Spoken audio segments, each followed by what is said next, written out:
Happy Saturday, everybody. So every Saturday I go over the list, or they go over the deck that won the poll here on YouTube. And this week, Mono Blue Tempo won out against Naya Discover once again. Well, I should say Naya Discover got second place once again.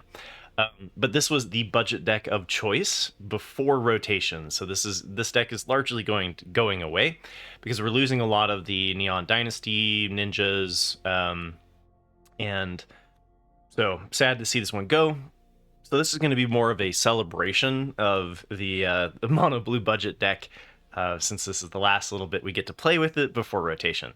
So tomorrow I will be covering my budget decks for rotation, and then on Monday I'll be talking about just some brews and some ideas based off of those budget decks.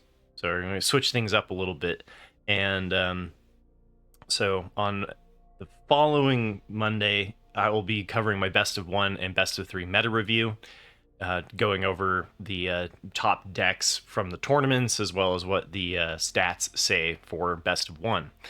And then next Sunday, I'll also be doing my classic meta breakers, where we go off of some off-meta picks that have successfully been piloted to Mythic, and the poll will be back. So this week, nothing to really vote on, but we'll get there.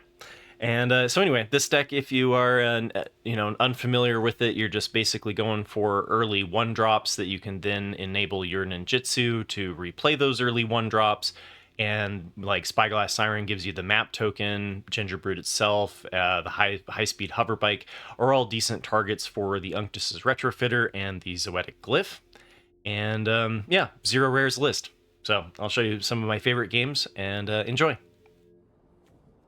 All right, opponent is going first, but we have a 1-drop, which is really what I look for in this. So we do have the ability to do the 1-drop into the ninjutsu, and then we can hit Unctus's Retrofitter, hopefully off of the we can even make the treasure with the Prosperous Thief, and then animate the map token. So we've got like a play even if we don't hit lands, which is really nice. Now we just need to dodge removal, and this looks like maybe domain.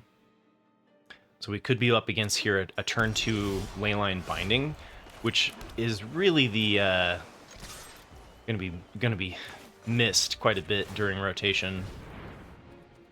But looks like they don't have it, so we are good to go. I'm not going to replay the Spyglass Siren. I'd feel better about doing that if I had the 3rd land in hand. Yeah, again, it's done its trick. It's got the treasure token, so we're guaranteed to be able to animate the map token even if we whiff. And there was a pause there, which makes me think they might have a Leyline Binding. Okay.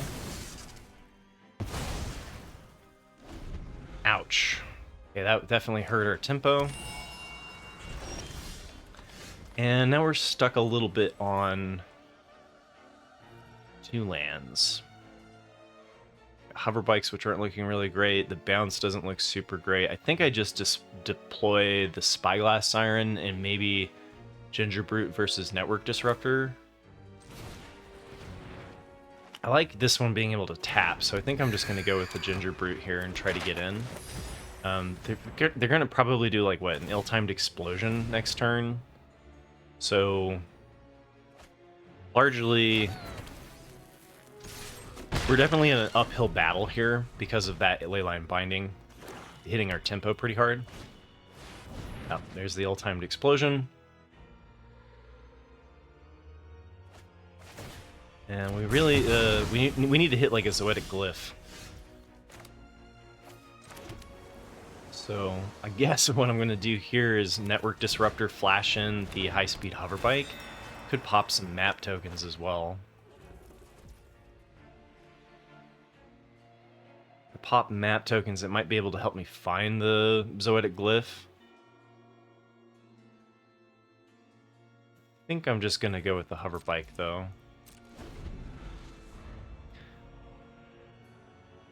And last turn, since I was anticipating the ill-timed explosion, I could have gone with the high-speed hover bike anyway. Oh, Oh, this is the Cascade. Okay, this is only creatures. This is non-land permanents, though. Oh, and I could have bounced the Leyline Binding. All right. Could have bounced the Leyline Binding to get in, but then they can replay it because it has flash. Warming up, warming up. Here we go.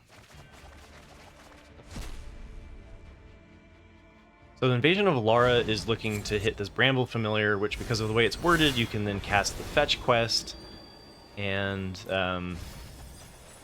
cascade into some pretty disgusting loops. So it's not great. This, I don't think I need a Fading Hope here or anything. Yeah, this is largely just going to show you guys the Cascade deck. We're definitely losing this one. Norn. Oh, and now my ETBs don't do anything, so I guess I should have done it before, but it doesn't matter because both of these don't have flying. Both are not really great to bounce either. So... GG?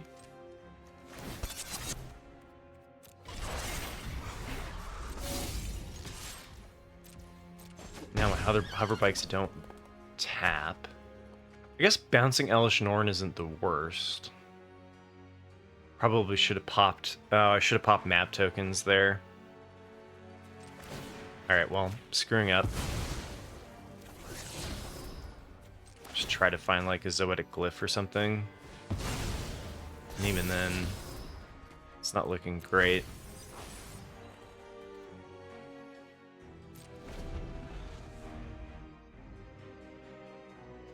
I don't want to bounce the Carnosaur because it gets Discover.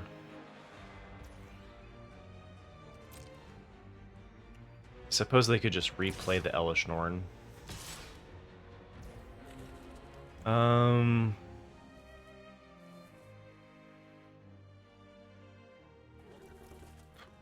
guess I'm just going to let them flip that. Oh, yeah.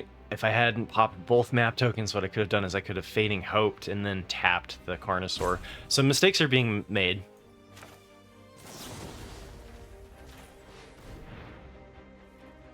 If they do tap out, I do have the ability to Machine Over Matter the Leyline Binding. They need to not have any white available. This at least prevents a double trigger off of the Elish Norn.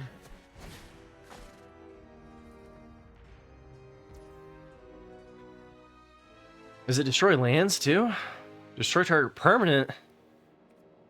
Don't want to go for my untapped land? I would have shot this one.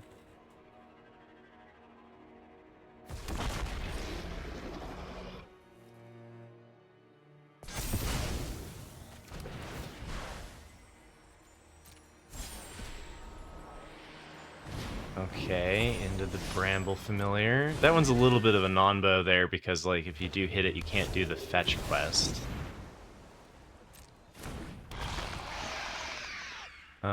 And they still have the one white. So I can't bounce the Unctus's Retrofitter to try to get in. I just... okay. Lose with some style.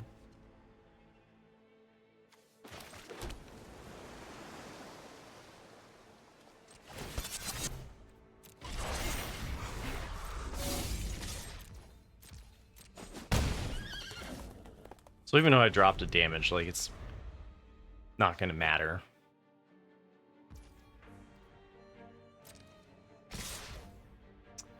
Okay, so we can bounce the token. That feels pretty good.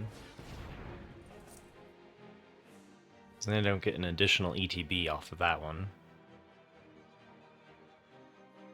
Guess I could bounce the Carnosaur. Can they play it again? They do have double pip red. That gives them another one, but like it's 10 damage.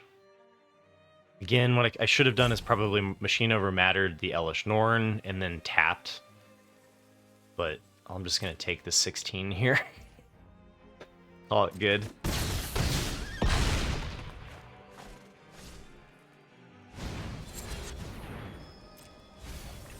Let's just see how hard they go off. And is this one running the Cemetery Desecrator? There it is. So with this, you can flip your Invasion of Alara for free if you remove something that costs 7 or more from your graveyard, which usually you have plenty of.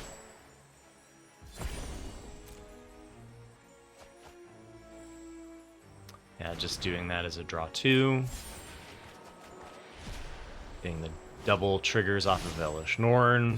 Found the Invasion of Alara, which is then also going to trigger twice. Again, I'm really just showcasing this for people who haven't seen the Cascade deck. And, you know, it's kind of fun. It's definitely, you need that leyline binding. So, because without their ability to disrupt this Unctus's Retrofitter, we had a fighting chance. They are tapped out now, though. Oh, but the problem is now is that Elish Norn. Dang it! Now I need. Because like, so if I bounce the Elish Norn, then I can't bounce the Leyline Binding. And if I bounce this, I can play it, but then I don't get the ability to actually do the ETB.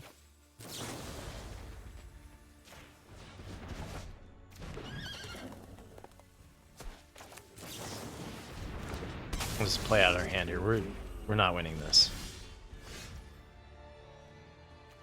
Moon Circuit Hackard is a bit of an odd draw here. I'm just gonna go for the like we could ninjutsu into drawing a card. I'm just gonna play it out so I can crew and swing and call it GG.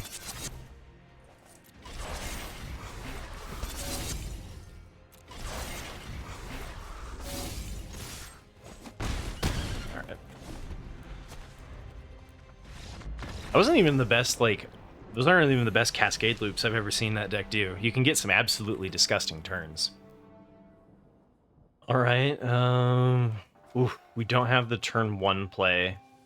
We have our ninjutsu, but nothing to ninjutsu, which makes it difficult to actually get the... This is probably a mulligan. I'm going to keep it because I don't feel like being super sweaty this morning. But this isn't great to play on 2 and then try to ninjutsu to then hit on 3. We'd much rather have a 1-drop. But I guess we can play it a little bit slower because we have the Fading Hope.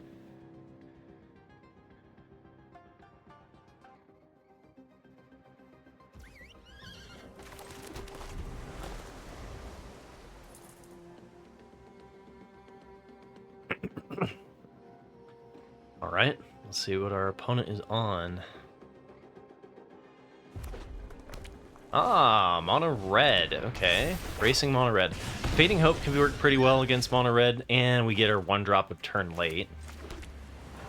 Might be worth still doing though, because I'd rather ninjutsu in, I think, later. So I'm gonna go with the Network Disruptor, and then hold up the Fading Hope for whatever creature they're gonna play here. Buy a turn. If they just shoot the Network Disruptor, I'm going to be pretty sad.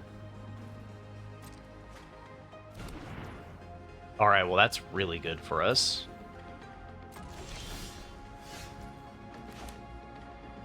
Man, I could just Zoetic Glyph the Network Disruptor.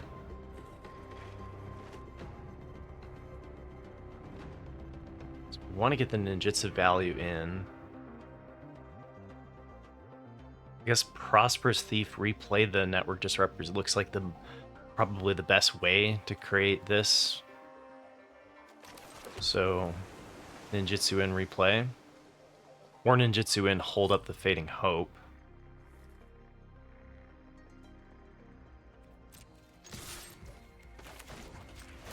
People want me to play faster. I'm a little bit of a deliberate player. I play a little slow. Oh, that's the other thing too, is you can like hold full control, and after dealing damage you can ninjutsu in something else. So if we wanted the card draw instead, since we're just talking about the deck that's going to go away, we could have done as ninjutsu'd in the Moon Circuit Hacker, hit them for the damage, and then before we let combat go, we could ninjutsu in the Prosperous Thief if we wanted to have the card draw but the 3/2 body, right? So ninjutsu is a pretty cool mechanic. All right, opponent's going first, but we do have 1-drops into ninjutsu. We're missing a little bit of our 3-drop kind of finishers. But we can bounce until we find them, hopefully.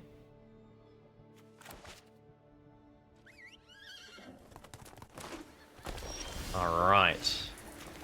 Choices between Spyglass Siren and Network Disruptor. I think I'll go with the Spyglass Siren. Looks like we're up against Azorius Control. So whatever we play here is likely to get counterspelled if they want to do that. Having the colorless hurts here because of the ninjutsu.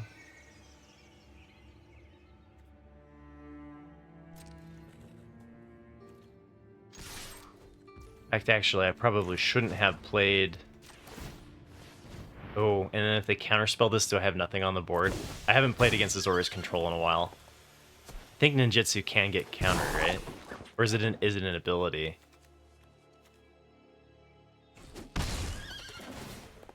I shouldn't have played this because if I hit a blue land here, I would rather have played that.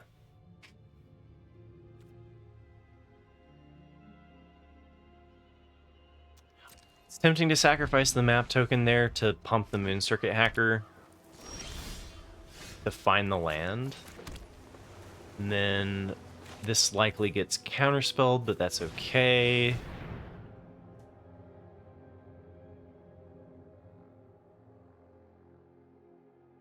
And then I think I'm going to discard one of these, like, 1-drops.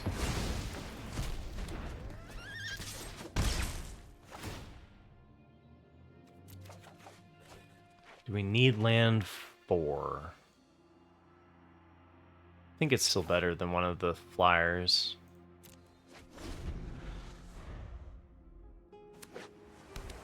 Okay, so now there are 4 lands, so now we're looking at the possibility of Wandering Emperor. Still going to try to get this down pre-combat. See if they have another counterspell. They do. Okay.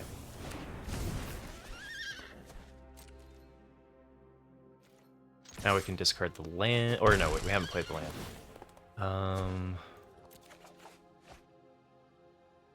Do I like Network Disruptor if they play a flyer or something like that? Azorius Control doesn't, though. They just have Wandering Emperor and Kutzel's Flanker. I think I like keeping the machine over matters more.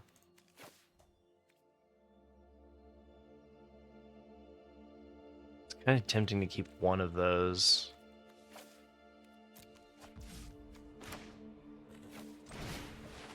Oh wait, did I already play a land? Shoot! Okay, I thought I hadn't played a land yet. So the problem with playing it early in the morning? Still waking up. Oh no! Temporary lockdown. Oh, okay. Well, I should have discarded. I should have discarded the island. So I can machine over matter to get these back. End of their turn. Gives me the enchantment creature and the artifact, so then I can sacrifice this to draw. So that costs 2 to do. This costs 3 to do. I think that's what I'm going to do instead of playing out the Network Disruptor. Especially since we have plenty of lands. Alright, let's see if this works. It just delays a turn, too. Not sure this is actually worth doing, but it gives me more card draw.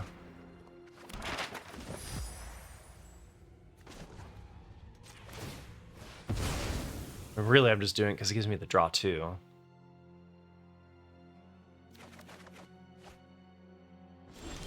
Okay, so they answered 2 of my Unctus's Retrofitter. We still have the Zoetic Glyphs. No real reason to hold on to the map token since they're just going to wipe the board again with Temporary Lockdown. Oh, should have probably held on. Well, I guess we can discard the other land. No man lands or anything over there. Prosperous Thief is damage. And a map token. But we're not going to be able to ninjutsu anything. We don't have a Gingerbread or anything. I think I'd rather just dig for the cards that I care about.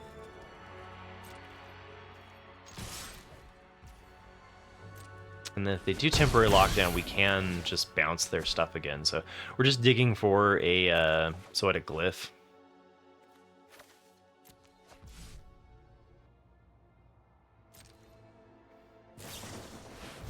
Okay, first Memory Deluge. Usually can beat the first Memory Deluge, but not once it gets to 7. Sometimes you can't even beat the second Memory Deluge. This one's gonna hurt seeing being gone from Azorius control as well. Still think the archetype's gonna be around in some form. Definitely losing some useful tools. Alright, life gain there kind of sucks, but interesting they did that now instead of with the temporary lockdown. I think what they're trying to do is get me to use these Fading Hopes and Machine Over Matters. I still think because of the card draw off of it, it's really tempting to do, though. This could definitely be wrong, but I think I'm going to go for the Scry here. Again, just trying to find that like Zoetic Glyph. Ginger Brute is a nice tool to have, because then we can play it and Zoetic Glyph it and give it haste. It's kind of like a 5 damage burn spell if we find 2 cards. I think I'd rather find the Zoetic Glyph. And then do I want to keep my Machine Over Matter for... I think I can sacrifice the Network Disruptor instead of using the Machine Over Matter.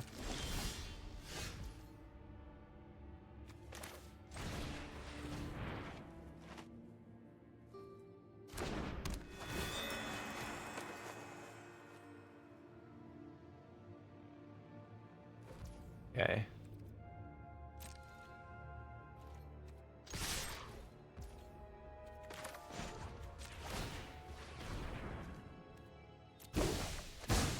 Give me more card draw.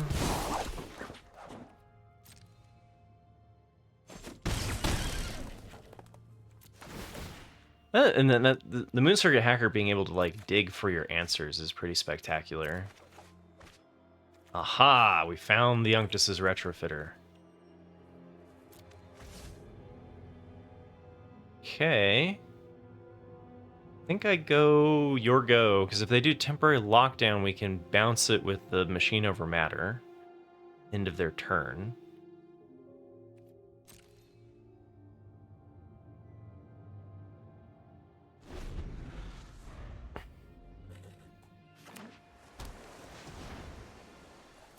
Sunfall? No, temporary lockdown.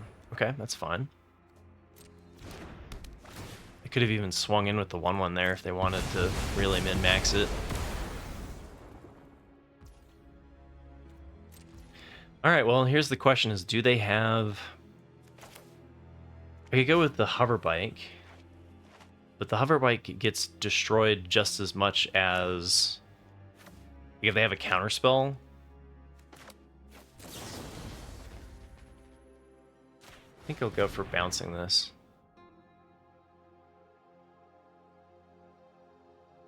Either way, if they have a counterspell, it sucks. And this is the Ginger Brute would have been nice to have with the Retrofitter. Tap their manland.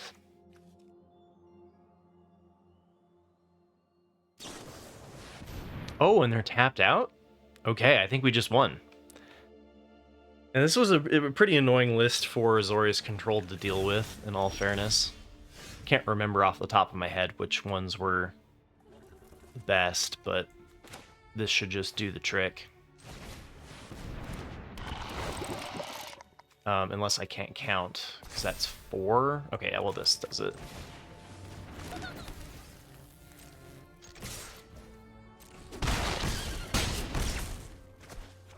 Ta-da! Again, I'm gonna keep this one a little bit shorter. I'll get into some of the in-depth ones later this week when we get into the new decks. But a lot of these decks have been like I've been playing them for so long because summer was a little stale as far as standard is concerned. And you know the deck's rotating away in 2 days, so but yeah, it was a lot of fun and it was really cool and really good for a zero rares budget build. So I'm really hoping that we've got some that kind of replace it. And again, tomorrow I'm going to be talking about my speculations on some budget ideas for those who don't have a whole lot of wild cards. I'm going to give you some options so you can explore the rotation as well. And take care, everybody. Hope you all have a wonderful weekend. And yeah, new Bloomburrow brews coming on Monday. Take care.